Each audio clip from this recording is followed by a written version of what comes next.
stand on the opposite shore. Hello, motor. I reach through mysterious ceilings, my only hope. I look for the things I don't know.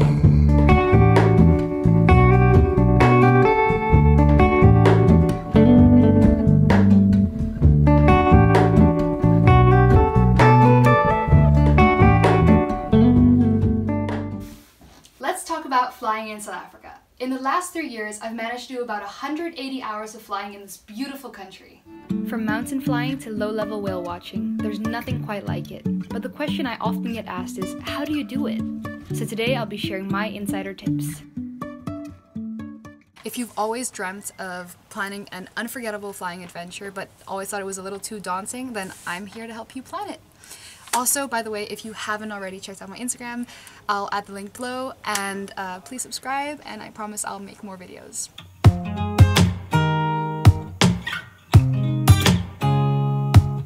As some of you may know, I did my flight training at 43 Air School in South Africa. And after attaining my ICAO PPL, I went back to the Netherlands with the idea of converting it and continuing with my EASA commercial license. However, what I didn't know was in order to convert your license from ICAO SACAA to EASA, you need 100 hours total time. By that time, I had logged 50 hours. So I looked at the options for flying the remaining hours in the Netherlands, but I would have to fly all 50 hours with an instructor, already adding to the high costs of aircraft rental, fuel, and landing fees. So I then thought to myself, what if I go back to South Africa and fly those remaining 50 hours myself? To my surprise, the total cost of 3 weeks of flying and the ticket down to South Africa was in fact cheaper than doing the hours in the Netherlands. The added bonus was the heck of an adventure, so it was a done deal.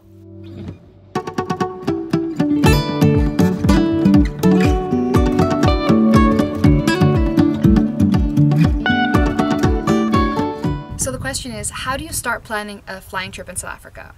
First of all, can you legally fly there? If you want to fly in South Africa, you'll either need an SACAA ICAO license or a foreign license that's validated. Here you can see the difference between license validation and conversion. Validating your VFR PPL is quite easy and only requires doing one theoretical exam and a check ride with an instructor. This can be done at several flight schools, so I'll add some links down below. Make sure to organize this well in advance of your trip, since the Civil Aviation Authority might need some time to process your paperwork, and it's best to arrive with everything sorted. Second of all, where do you get a plane?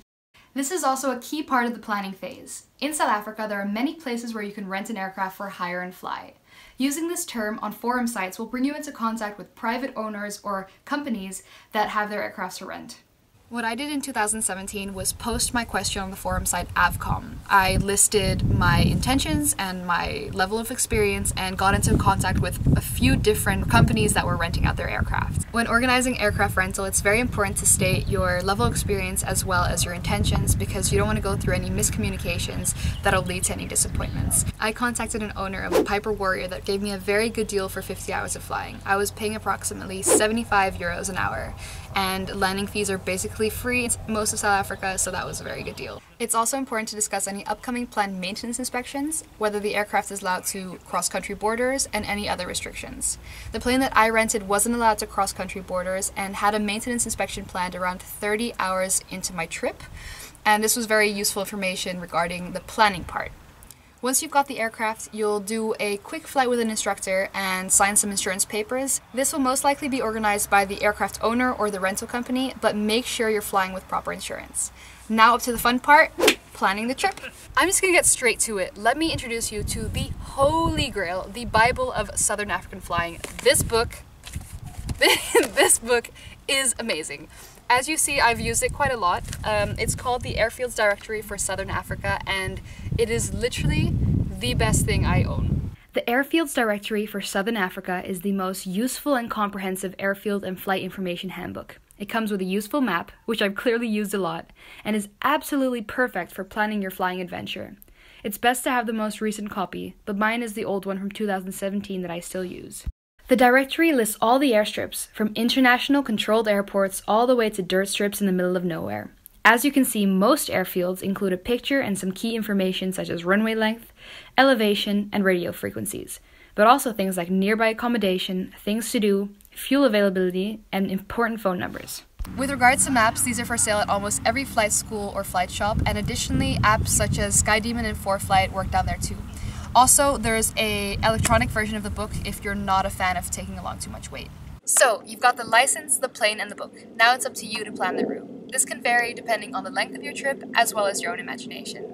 In 3 weeks, I managed to do about 5,500 nautical miles and visited 27 new airfields. It was the experience of a lifetime.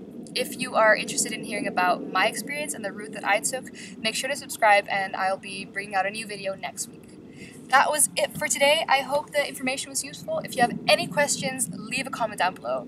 See ya!